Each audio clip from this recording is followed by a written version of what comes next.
Hey, my name's Ian Begley. You're watching the NBA Exchange with Dexter Henry.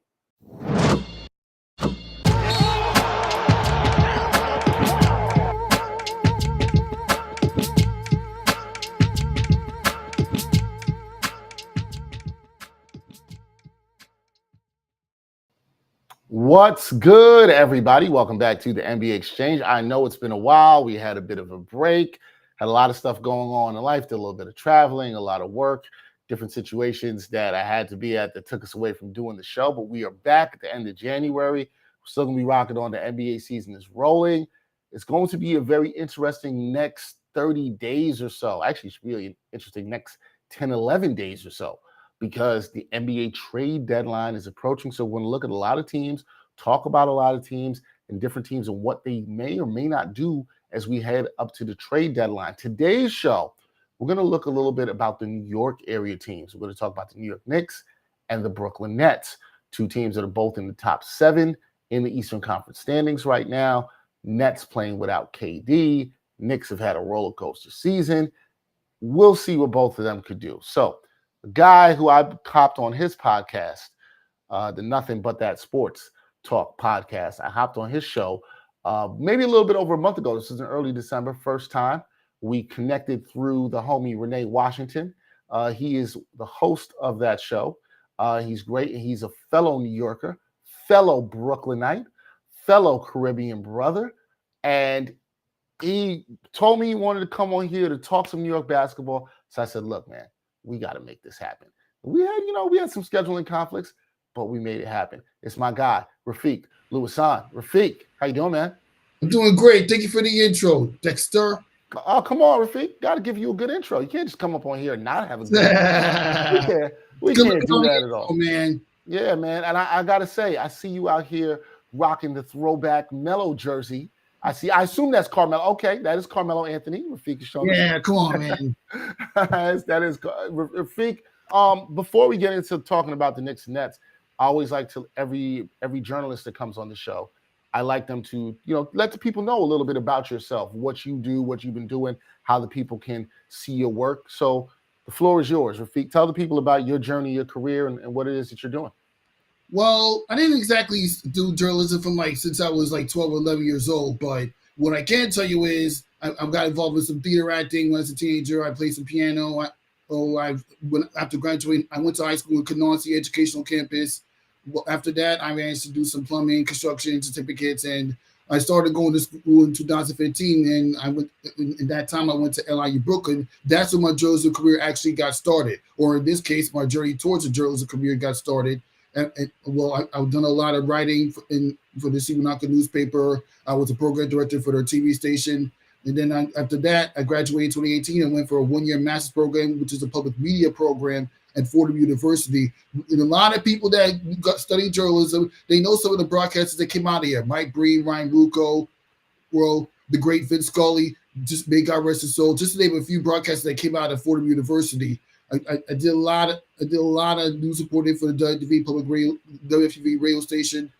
So and I even did a documentary about it. I was also an intern at Bronx Net where I done some studio work. I even helped out with the Bronx Net and WFTV Sports collaboration show called The Gately Show, where I did some production work. So that's pretty much it. And Nothing But That Sports Talk. It actually started as Nothing But That B-Ball Talk, where it's originally a basketball show anyway. But I wanted to expand on talking about sports other than just basketball. So that's why I renamed it Nothing But That Sports Talk. And I didn't want it to just be a podcast where I'm just doing sit-down interviews. I wanted to get accustomed to covering sports for something I created personally. I've done some virtual coverage for WNBA. I even did a Big 3 event.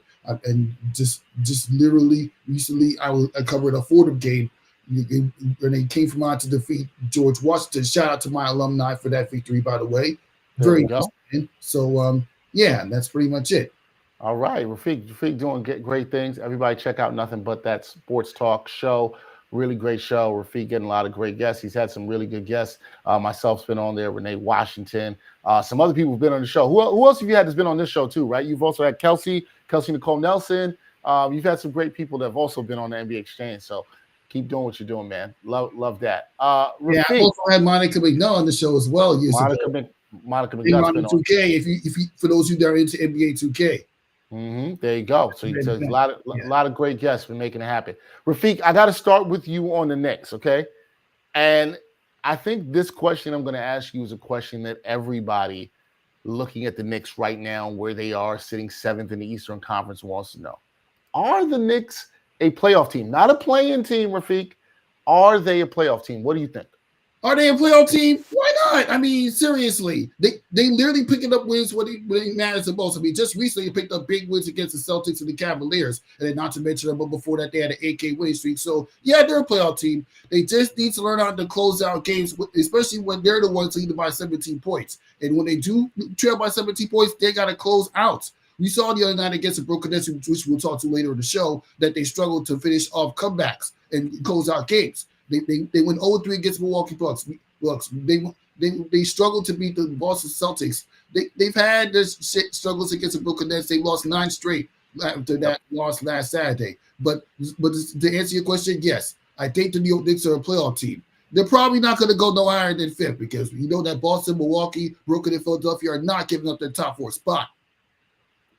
Yeah, I don't see that either. I think you bring up good points about them, right? Which is that they do struggle a lot with closing games. This is a conversation I had the other day with Lee Escobedo of the Nick of Time show.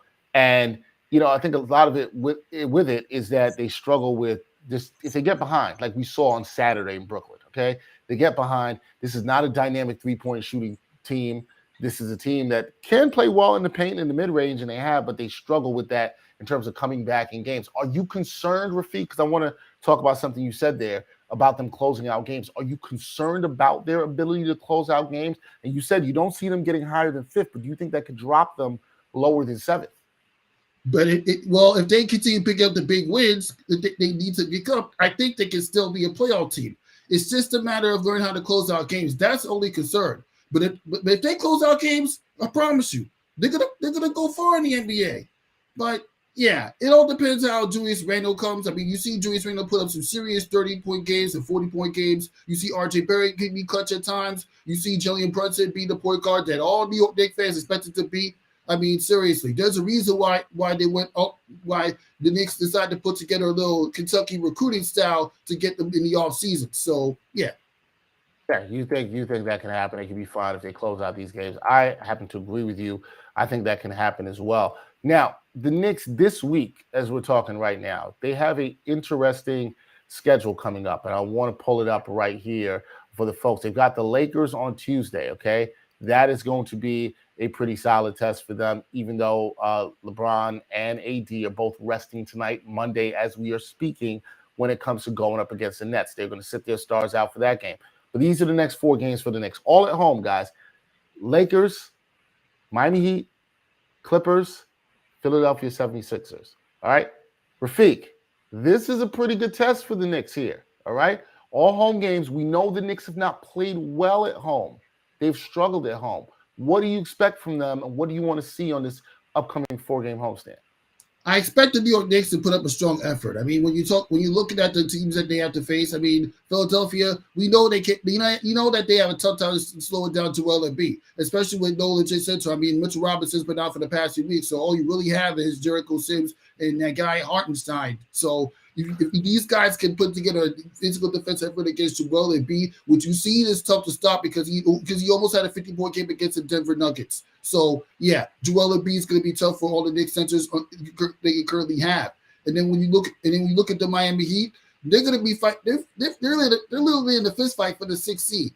That game could determine whether or not the Knicks can finish 6th, or if they will have to start their playoff journey in the play-in tournament by the time we get to the end of the season. And then also you got the games against the Clippers. The Clippers have been average. They should win that one. The Lakers, well, that's assuming LeBron James. Well, you see how good LeBron James could be even when he's 38 years old. So I would not count a win. I can see the Knicks win at least one game in this homestand. Hopefully 2, preferably 3, but I can see him win at least one game in this homestand. They're not beating Philadelphia. They're probably going to beat the Clippers, and they're probably going to beat the Los Angeles Lakers. But the Miami Heat, well, that's going to be tough. They're probably not going to beat that team either. So yeah. Wow, you're seeing possibly a 1-3 homestand. I do agree with you. The game against the Heat is huge. One thing Knicks fans have to remember is the Knicks have not played the Heat once yet this season. Still got 4 games left of them. You talked about that game, Rafique. all the games they play coming up against the Heat could go very well to determining that 6th spot or where the Knicks land. And you want to win those games head to head. That could be very interesting. All right, trade deadline's coming up for the Knicks, Rafique.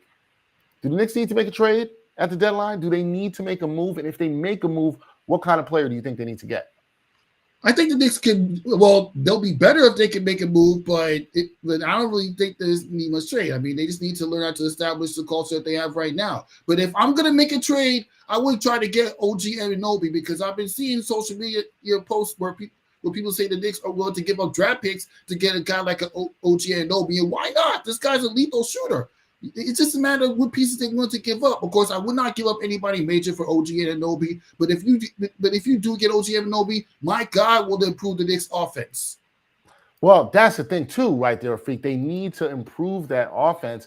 We talked about their struggles in coming back in games. OG's a good player, good two-way player. He's also a really good defender, so he could fit into what Tom Thibodeau likes to do. So I'm very intrigued to see. I think it comes down to the price, like you said. Will they have to give up 2 first-round picks, which is what is being reported that the Raptors want? Which young player would you have to give up? I would think the Raptors would want either Quickly or Grimes. So it's very interesting in what they would want to do. Okay, from the Knicks, let's go to the Nets. The Nets, I don't know what to say. They've been surviving without KD, right? They've lost 6 out of the 9 games they've played without Kevin Durant. Some games they haven't looked bad. All the games that they've won without Kevin Durant, if you look at it, Kyrie Irving's been balling. He's put up big numbers in all those games. We saw it on Saturday against the Knicks. Do you think the Nets will be okay by the time KD returns to the lineup, Rafique? I will say this. Yeah. The way the Nets have been playing, that 3-5 record, it's supposed to be like the total opposite. I mean, you lost to the Phoenix Suns team that was literally depleted with injuries. You lost to OKC, but then again, OKC is always winning in New York, so that's no surprise. You lost at San Antonio, but then again, the Nets, from a franchise historical perspective, they always lose at San Antonio, so that's no surprise again. But other than that, I think the Nets can survive without Kevin Durant. Kyrie Irving just need to continue to keep playing the way he's been playing lately. And Ben Simmons, when he does come back, he just needs to become more useful on the offensive end because his scoring numbers have not been all that good. He's getting rebounds and assists, but his scoring numbers need to improve. Okay, I'm glad you brought that up, Rafique, because we got to talk about Ben Simmons, all right? Mr. Simmons, as you said, has not brought it offensively. When KD first went down with the MCL sprain, all the talk, I know you read this too, Rafique, was, all right, this is the time we can see Ben Simmons stepped up. Let's keep it real. He has not stepped up. He has not brought it offensively. Do you think the Nets can trust him to produce offensively? Because the way I look at it right now is you can't trust that man in terms of on the offensive end. Do you think they can trust him right now?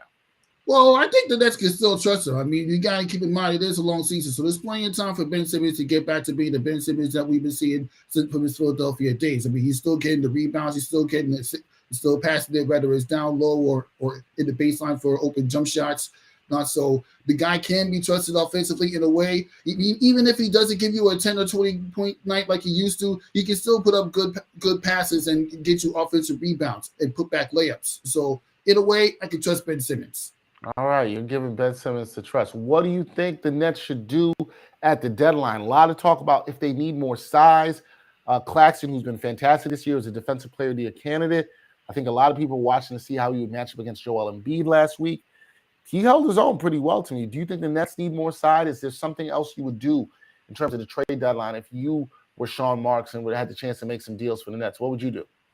I would try to see if I could get like a backup center because, as you can tell, yes, Nicholas Cousins put in serious work, but you can tell they do need a backup center. I'm looking for somewhere along lines like Serge Ibaka, or I could potentially make a trade for or Hartenstein for the New York Knicks. I mean, even he's proven to be useful for the New York Knicks. Why not be useful for the Brooklyn Nets? So those are names I'm considering for the Brooklyn Nets if they're going to make a trade in the upcoming trade deadline. So yeah, that's pretty much all I can say. All right, backup center is where you're looking at in terms of the Nets and what they could do with the deadline. Last thing, Rafique, before we let you go. You look at the Knicks and the Nets, obviously expectations were different for them heading into this season. The Nets, because of the 2 stars they have, always are going to have championship aspirations. I think for the Knicks, a lot of it was about could they return to the playoffs. What do you think these teams can accomplish this season? What do you think the Knicks can do? What do you think the Nets can do by the time this is all said and done in 2023? I think that the New York Knicks can at least get into the top 4 or stay within the top 4 and get out of the first round. Get out of the first round. That's what I can accomplish. Or if I'm being realistic, they can even go as far as the Eastern Conference Finals. I mean, with healthy, the Brooklyn Nets, they're not going to get denied for the Eastern Conference Finals, unlike they did a few years ago against Milwaukee Bucks. As far as the Knicks is concerned, keep in mind they missed the playoffs only once in the last few years, and they acted like they treated the Knicks like the team that made it once in the last 8 years. Instead of looking at the fact that, remember, it's only been 2 years since the New York Knicks have been in the playoffs. They regress a lot. And this time around, they're battling to get into the top 6, and I'm still seeing Knicks get into the top 6 as I mentioned earlier. So I think the Knicks can accomplish being a top 6 or top 5 team and actually shock the world by getting out of the first round as well.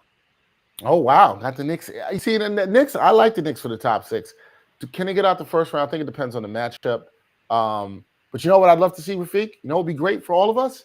A Knicks-Nets first-round series. That's what New York needs. I know. You said that a few weeks ago, but it's not going to be a 1-8 seed. If that happens, it'll probably be a 3-6 matchup or a 4-5 matchup, depending on the flow of the season for the Brooklyn Nets and the New York Knicks. But it all boils down to how consistent the Knicks can be in close games. We don't need to worry about Brooklyn. When Kevin Durant comes back, they're going to stay in the top 4 or even get into the top 2. The New York Knicks, they're more healthy, but they just need to keep the consistency together as far as closing out games. And when they do have these major deficits that they've had, they need to come back and actually close out the comebacks. Yeah, that's what the Knicks need to do. And we will see how the Nets are when KD returns. Can the Knicks close out games? What will both of these teams do by the trade deadline? It's going to be all interesting to see. That is Rafique Louison. Check out his work. Nothing But That Sports Talk podcast. Follow Rafique. Tell the people, actually, I'll let you do it. You tell the people where to follow you, find you, check out all your work. You tell the people that. What can they do?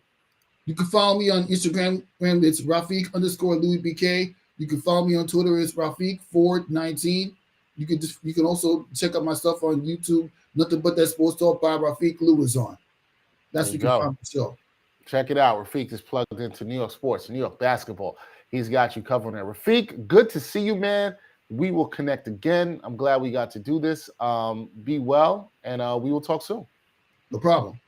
All right. Like I said, that is Rafique Louison. Check him out. Nothing But That Sports Talk. We are going to take a very quick break. When we come back, I'm going to give you my best bets for Monday night NBA action. I will do that for you when we come back on the NBA Exchange. Are you looking for a better way to play player props or daily fantasy sports?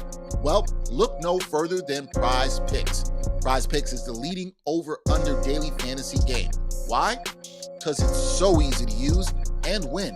You can make your picks in under 30 seconds and win up to 10 times your money in one day.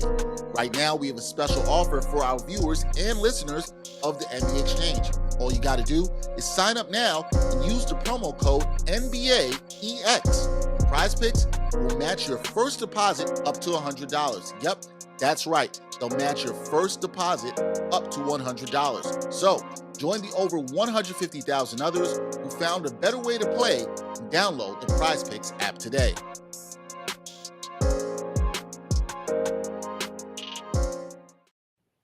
All right, welcome back to the NBA Exchange. Thanks to our guest, Rafique Louison, for joining us here. We appreciate that. Oh, if y'all are watching, if you're listening, this will not matter to you, but maybe some of you have seen, did a little bit of changes in the background, got the new NBA Jam poster. For those who don't know, I'm a huge NBA Jam fan. If you watch the show, you can tell I got the NBA Jam shirt on. You can see the NBA Jam sign and the poster in the back that I got framed a couple of weeks ago. It's maybe just right into the new year. I can't remember if it was into the new year. It was right before the new year. I had been thinking about NBA Jam for a while and the need to play it again. And I still have access to old Super Nintendo that I found in my parents' house. And there's a video game store here in Brooklyn, retro video game store that my sister-in-law put me onto. And I went there, and they had one copy left of NBA Jam Tournament Edition. I grabbed it. I've been playing it for a little bit. It's been good.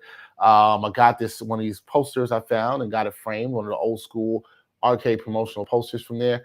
I'm going to put this in existence. I'm hoping to do some stuff with some people on NBA Jam, the history of it, There's a guy, Rayan Ali, who I actually have spoken to. We were supposed to connect last year for him to come on and talk about. He wrote a great book on NBA Jam. And then the other night I saw Tim Kitzrow, who did the voice. He's on fire and all that for NBA Jam. We connected on social media and hoping to get him on the show at some point. So I think that'll be good for the NBA Jam fans out there. I know there's others of you out there like myself that love the game. And we need a new updated version of NBA Jam. I'm hoping that can happen. That's something I've been really, really, really hoping for. But time to talk about these bets. As I said, we haven't been in a couple of weeks, but always keep my eye on the NBA. What's going around, what's going on with the betting action. I've got 3 games to talk about tonight. One involves a team we just talked about with Rafique, and that's the Brooklyn Nets. They are hosting the Los Angeles Lakers. The Nets, they are 9-point favorites. Now, if you're wondering why the line is this Brooklyn favorite so much, obviously Brooklyn has no KD. You need to look no further than the fact that the Los Angeles Lakers are resting their 2 stars. That would be LeBron James and Anthony Davis. So without both of them, the Nets are expected to play Kyrie Irving. It's a 9-point spread here. This is still a little high for me. I'm not sure I necessarily trust the Nets to cover by 9, and I don't here. I would not say I trust necessarily the Lakers to win either, right? Plus 320 on the money line for the Lakers. I think the play for me here on this one would be the over-under. Now, neither of these teams are great defensively, but I don't think they're going to go over 230 points here. If I had to make a best bet on this game, I would go with the under the 230 here at Brooklyn. I just don't see a lot of offense for either the Nets or the Lakers in this game. Now, you can say you might not see a lot of defense, but I could see some struggle basketball for stretches in this one. So give me under the 230. That would be my best bet. The Nets should win this game. If you can get an alternate spread, maybe down to a -6, you're going to have some more juice on that there. I would look at that. But in terms of covering a -9, that's a little too rich for my blood for a team that we saw almost blow it to the Knicks the other night. I just don't see that. I could be wrong here, but I think your best bet here is going under the 230 points for Lakers versus Brooklyn. And that's what we'll go there. My second game of the night, the Orlando Magic, they are in the city of brotherly love. They're visiting the Philadelphia 76ers. This is exactly the same spread, same money line for the underdog. So Sixers favored by 9 here, plus 320 for the Magic. Over under here also set at 230. Now, here's why this game is interesting to me, okay? We got the Sixers, who are coming off of a fantastic win on Saturday against the Denver Nuggets. It was Jokic versus Embiid. Embiid clearly took this personally. He's come up runner-ups 2 years in a row for MVP, and he balled out. What do you have? 48, 17, and 5. Balled out, and I think that Joel Embiid understands that he needs to make a statement, and I think he's seriously going for the MVP very seriously this year. Not that he wasn't serious before, but he's real serious about it. He wants to let people know he's the best big man in the league. We also cannot forget he is leading the NBA in scoring with over 33 points per game. One of the best performances by a big man we've seen in terms of just scoring in a long time. But you see, I always wonder in a situation like this where you had such an emotional high and such a great win for the Philadelphia 76ers here, and you're playing a Magic team that has been scrappy all year. Everybody knows that. Check this out. As a road dog this season, they're 12-8-3 against the spread, okay? And they're 8-6-1 as a double-digit dog. Now, they're not a double-digit dog here, but you need 10 or more from the Sixers to beat them by to cover here. So I don't like that. Now, the Sixers, they have been good against bad teams, but Orlando does play a little scrappy. I don't really like this line for the Sixers with -9, the spread for them to cover. I actually am going to take the Magic here in the points. I like the Magic in the points here at +9. I do not like them for the money line at plus 320. I don't believe in the Magic that much, but I like them to keep it close. I can see the Sixers having a letdown here. Give me the Magic and the points on the road in the city of brotherly love. Plus, you know what? The city of brotherly love, they're riding a little bit too high, with all the Eagles flying stuff. We got to bring them down to earth just a little bit. And I think that comes down to earth a little bit here with the Magic playing a competitive game and not getting blown out by double digits in this one. And my last game of the night, we got Sacramento Kings versus the Minnesota Timberwolves. This game is basically almost a pick 'em. Sacramento, they are 1-point favorites. Timberwolves plus 100 on that money line. If you like them, over under here is 238. Now, we have not spoken a lot about the Sacramento Kings this year on this podcast. And I think we will later in this week with Gerard. We'll also be talking some LA basketball later in this week on Friday with a special guest that we will have. But look, what the Kings have done, what Mike Brown has done, has been, I don't want to call it amazing, but it really shows you what good could be done when somebody comes in. There's an adult in the room, somebody that can set the tone and culture, almost like what Tom Thibodeau did with the Knicks a couple of years ago. The Kings are 27-21. I wasn't buying a lot of stock in them making the playoffs. I thought they would be improved. I did not believe in them hitting their over and their over-under. It looks like they're going to do that. I think it was around 35 or 36. They are third in the Western Conference, guys. I know they've lost 2 in a row. And this is why I like the Kings in this game. 1-point favorite. I would get on that. You're going to get, decent odds, -110 or whatever is what I'm seeing around there. 1-point favorite here. What Mike Brown has instilled in his team, from what I say, is like, we're confident. We believe we can win. We believe we can be in every game. Let's stop the bleeding. They're on a 2-game streak. Winnable game in Minnesota. Minnesota's a team that still doesn't have it all together, waiting for Karl Anthony Towns to come back. They have played better basketball of late. I do want to say they have won 3 in a row. I know you're saying, Dex, they've won 3 in a row. They're now back up to 5th in the Western Conference, because that's how jumbled everything is in the Western Conference. All you need is a couple games. You can move here and there. But I think the Kings, they're going to go in knowing this is a big game. This is one they could get. They need to stop the bleeding. I think this is one they're going to want to get, and it's a very winnable game. So give me the Kings here. I like the Kings just because I think they're going to bounce back. They know they can't turn this into long losing streaks. I think they're very focused on making the playoffs. This is a winnable game for them, a team that actually, when you think about it, is only 2 games behind them, which again shows you how jumbled the Western Conference is. The Timberwolves, despite all their struggles this season, no Karl Anthony Towns, Rudy Gobert not fitting, all that, they're only 2 games behind the Kings. So they're looking at this as a big game. But I like the Kings to show some fortitude here on the road. Give me the Kings to cover that 1-point spread. I think it's too good there. If you're looking at any props tonight, there's a couple of props I'm going to tell people to look at. And one I would say is look at Steph Curry. The Warriors are playing. I'm forgetting who the Warriors matchup is tonight. The Warriors, they are playing against the Oklahoma City Thunder, which should be an interesting matchup. It's only a 5-point spread where the Warriors are favored here. But Steph Curry, who's also done a good job sneakily. I like the sneaky value prop sometimes with stars and role players. But Steph Curry grabbed some rebounds. His line is set at 5.5.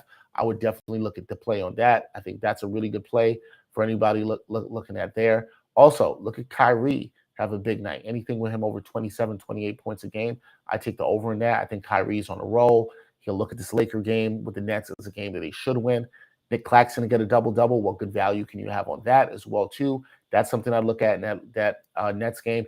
Anything with Joe Harris or Seth Curry. The shooters on the Nets have been shooting really well. Keep your eyes on them.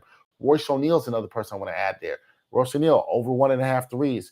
Get good value there, too. Check that out as well. So some good player props that you can find around tonight. I think it should be pretty interesting.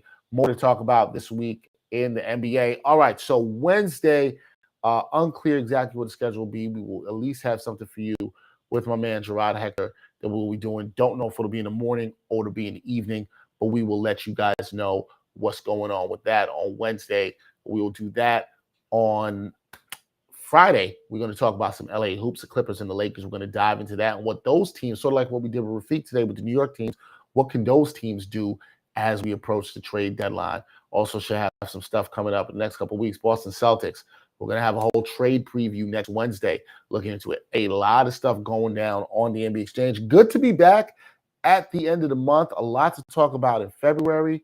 Black History Month is here. We'll see what's going on with that and how we can weave in some history into the show.